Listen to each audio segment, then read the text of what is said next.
Suppose I give you the following two functions, f of x and g of x, and I ask you to compose them in the following ways. First off, let's ask for f of g of x. Okay. So like order of operations, you want to work your way from the inside out.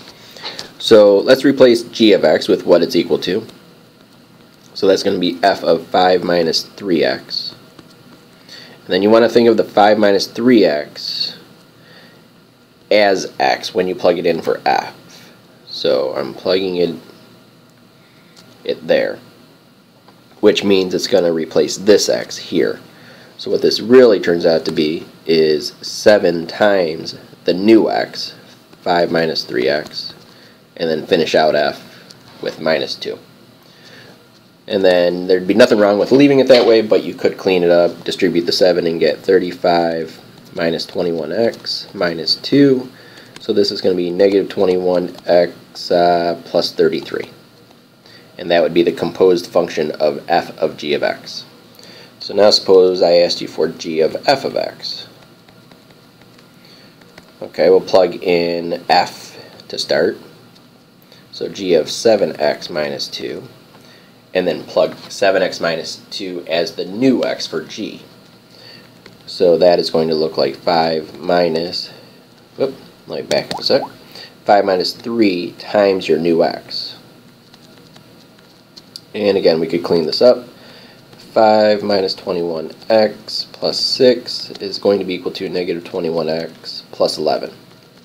Okay, which is a different function from when we composed it the other direction. Alright, now there's two more things I could ask about. Well, actually, there's lots of things I could ask about this, but let's take these same two functions. Let me copy them down here real quick.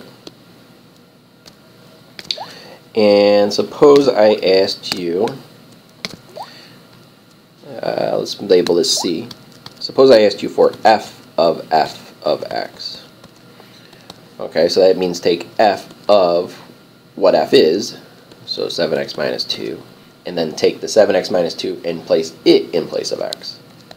Back into f, the same function. So that's going to be 7 and then 7x minus 2. Minus 2. Okay, so this replaced the x. Okay, and again, there'd be nothing wrong with leaving it like that, but if we distribute, you're going to get 49x minus 14 minus 2, so 49x minus 16. Alright, and one more. Suppose I asked you for g of x. Alright, well, g of x on the inside is 5 minus 3x.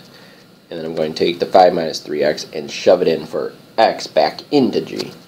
So that's going to be 5 minus 3 times 5 minus 3x, which is going to be 5 minus 15 plus 9x. So 9x minus 10.